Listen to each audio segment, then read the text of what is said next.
Word arthritis यानी कि हड्डियों का बुर जाना, इसके बारे में तो मोस्ट लोगों ने सुना ही होगा। लेकिन क्या आप लोग जानते हैं कि दुनिया में कितने किस्म के आर्थराइटिस पाए जाते हैं?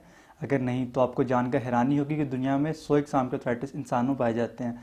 यानी there are 100 type of arthritis that can be found in human beings, जिसमें से जो कॉमन है वो ऑस्टियोआर्थराइटिस है, रूमेटॉइड आर्थराइटिस है, सोरियाटिक आर्थराइटिस है, उसके अलावा सेप्टिक आर्थराइटिस। लेकिन आज वीडियो में हम बात करेंगे most common type of arthritis जो कि लोगों में पाया जाता है, वो है ऑस्टियोआर्थराइटिस। मैं हूँ फिजिकल थेरेपिस्ट दानिश अतीक और आप देख रहे हैं फिजियो गाइड।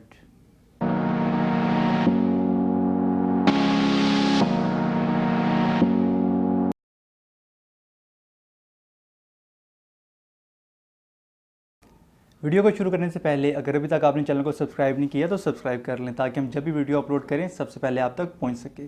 तो अब हम बात करते हैं जो हमारा आज का टॉपिक है, ये नहीं कि ऑस्टियोआर्थराइटिस, उसके बारे में। हम कॉमन अल्फाज में बात करें कि ऑस्टियोआर्थराइटिस है क्या, तो उसे हम कहते हैं हड्डियों का भूर जाना। मैं आपको एग्जाम्पल के थ्रू समझाता हूँ। अब जो हमारी बॉडी की जो दो मेन जॉइंट हैं, जो कि हिप जॉइंट और हमारा नी जॉइंट, अब ये दोनों जॉइंट सबसे ज़्यादा हमारी बॉडी का वेट बेयर करते हैं। मैं आपको समझाता हूँ नी जॉइंट के एग्जाम्पल से। अगर आप मेरे लेफ्ट साइड पे देखें तो आपको नी जॉइंट का स्ट्रक्चर नजर आ रहा होगा।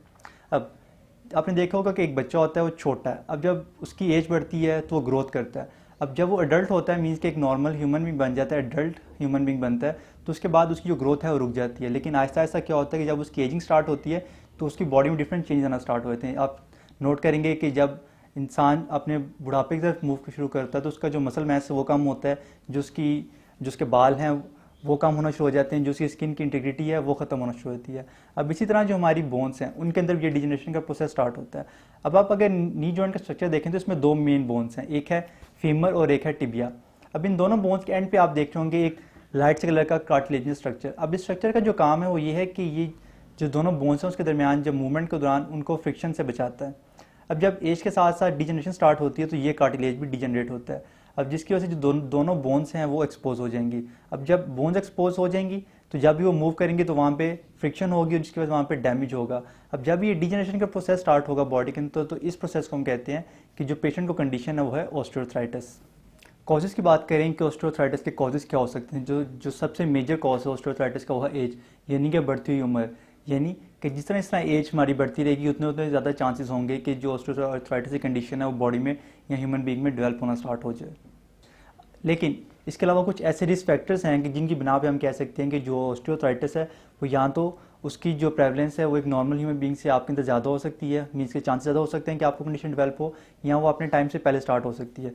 तो उन रिस्क फैक्टर की बात करें तो पहले रिस्क फैक्टर की बात करें तो पहले रिस्क फैक्टर है जेंडर, यानी कि मेल और फीमेल। अब जो मेल हैं उनके अंदर जो ऑस्टियोआर्थराइटिस की जो प्रेवलेंस है, यानी कि जो इस कंडीशन के डेवलप होने के चांसेस वो एज़ कम्पेयर टू फीमेल वो कम हैं। फीमेल्स में ज़्यादा क्यों हैं? क्योंकि जब फीमेल्स के अंदर मीनोपॉज आता है, यानी कि जो उनके पीरियड्स हैं वो बंद हो जाते हैं, तो उसके बाद उनकी बॉडी में कुछ हार्मोनल चेंजेस आते हैं जिसकी वजह से वो ज़्यादा वेट गेन करती हैं। अब ज़्यादा वेट होगा तो जो हमारी बोन्स होंगी उनके ऊपर ज़्यादा प्रेशर पड़ेगा, जिसकी वजह से कंडीशन के डेवलप होने के चांसेस ज़्यादा हैं। और स्पेशली जो वुमेन में देखा गया है ऑस्टियोआर्थराइटिस, वो नी में सबसे ज़्यादा कॉमन है। जो अगला रिस्क फैक्टर है वो है वेट। जैसे मैंने पहले बात की, जितना ज़्यादा वेट होगा उतना ज़्यादा बोन्स के ऊपर प्रेशर आएगा। तो इसी तरह हम कह सकते हैं कि एक बहुत बड़ा मेजर रिस्क फैक्टर है वो हमारा बढ़ता हुआ वेट। तो जो अगला रिस्क फैक्टर्स के बारे में बात करेंगे वो है रिपीटेटिव जॉइंट इंजरीज। मीन्स कि अगर आपको जॉइंट इंजरीज ज़्यादा हैं या आपने अपने जो लाइफ टाइम उसके अंदर आपको ज़्यादा जॉइंट इंजरीज हुई हैं, तो आपके अंदर चांस हो सकता है कि जो ऑस्टियोआर्थराइटिस है वो टाइम से पहले या जल्दी डेवलप हो जाए। आखिरी रिस्क फैक्टर की बात करेंगे वो है जेनेटिक्स।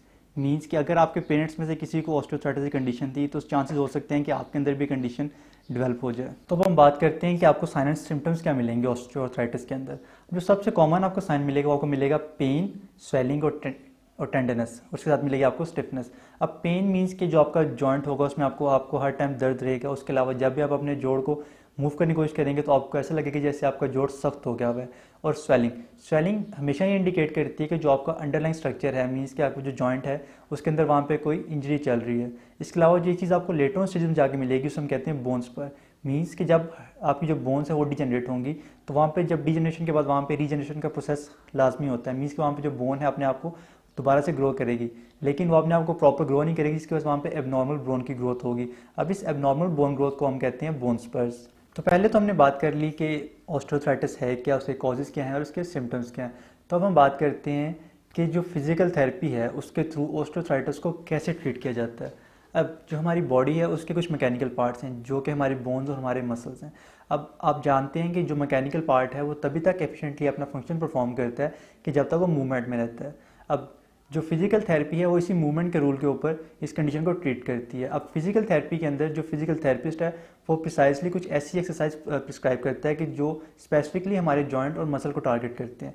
अब एक्सरसाइज यानी कि मूवमेंट, अब जब मूवमेंट होगी तो वहाँ पे जो ब्लड की सप्लाई है पहले ही तो वो इंक्रीज़ हो जाएगी। अब जब ब्लड की सप्लाई इंक्रीज़ होगी तो जो वहाँ पे माइक्रो लेवल पे इंजरीज हैं, डीजनरेशन का प्रोसेस है, जो वहाँ पे इंजरीज आ रही हैं उसको जल्दी जो हील अप होने में हेल्पफुल होगा और जो आपका पेन है वो भी कम होगा।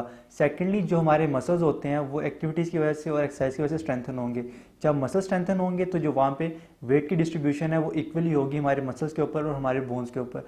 तो इस मैकेनिज्म के थ्रू जो फिजिकल थेरेपी है वो ऑस्टियोआर्थराइटिस को ट्रीट करने में काफ़ी हेल्पफुल है। सो गाइस, ये थी मेरी आज की वीडियो। अगर मेरी वीडियो आपको अच्छी लगी हो तो लाइक और शेयर करना मत भूलिएगा। फिर हाजिर होंगे एक नई वीडियो के साथ, एक नए टॉपिक के साथ। तब तक के लिए खुदा हाफिज़।